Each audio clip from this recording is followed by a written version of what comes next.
Аймгийн иргэдийн төлөөлөгчдийн хурал ховд их сургуулийн нийгэм хүмүүнлэгийн ухааны сургууль хамтран 2004 оноос эхлэн Монгол улсыг тунхагласны баяр дудрыг өгтөн оюутны эрдэм шинжилгээний хурлыг жил бүр зохион байгуулж ирсэн уламжлалтай. Энэ уламжлалын дагуу Монгол улсыг тунхагласны 94 жилийн ойд зориулсан Монгол улсын тусгаар тогтнол түүх соёлын өв сэдэвт оюутны эрдэм шинжилгээний хурал 11-р сарын 22-ны өдөр ховд их сургууль дээр боллоо.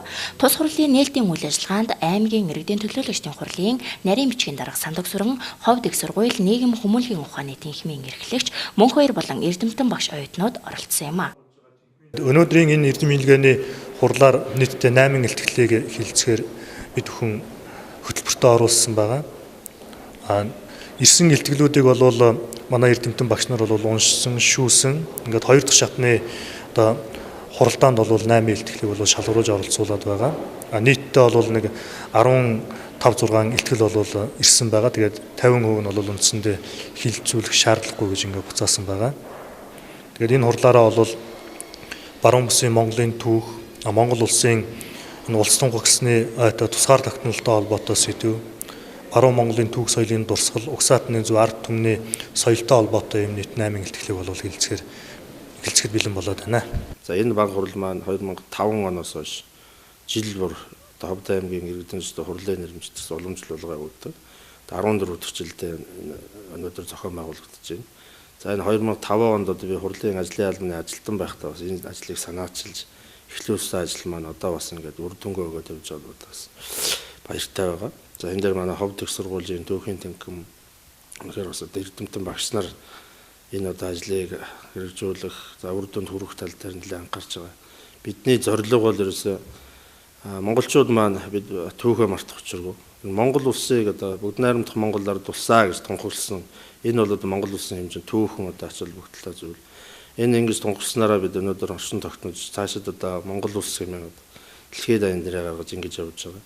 За энэ одоо Монгол улсын түүх маань одоо ямар байхыг, цаашид одоо яаж баяжигдахыг гэдэг зорилгоор одоо оюутнуудын дунд эрдэм шинжилгээний хурлыг зохион байгуулж байгаа. За энэ одоо жил бүр хилцэгдэж байгаа энэ эрдэм шинжилгээний хурлуудаас хурлын илтгэлүүдээс дараагийн одоо бас түүхийн одоо баяжилт хийгдэх учиртай. Бид магадгүй хүрэн жилийнхээ ойгоор энэ одоо хүрэн жилд одоо тавьсан оюутнуудын илтгэлүүдийг эмэгтгээд нэг эмэгтгэл ном болгоод одоо гаргах ийм бас зорилго байгаа гэж ингэж үзэж байгаа. Тэгэхээр ер нь Ховд их сургууль маань манай Ховд аймгийн хөгжлийн одоо гол түүчээ болсон.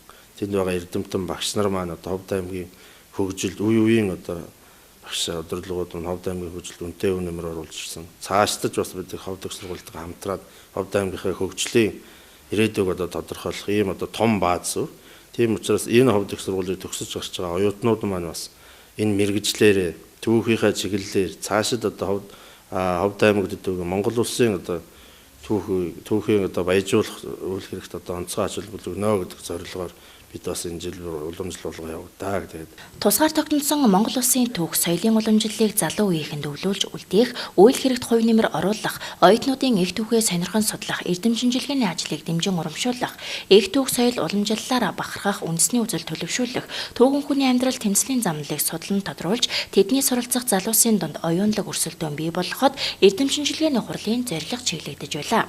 Тус эрдэм шинжилгээний хуралд Ховд их сургууль нийгэм хүмүүнлэгийн ухааны сургуулийн 1-ээс 4-р курсын оюутнууд хамрагдаж 2-р шатанд шалгарсан 8 оюутны эрдэм шинжилгээний илтгэл тавигдсан юм а. Эрдэм шинжилгээний хурлын илтгэлээр эхний байруудад шалгарсан шилдэг илтгэлийн шагналыг Монгол улсыг тунхагласны 94 жилийн ойн баярын хурлын үеэр гардуулах юм а.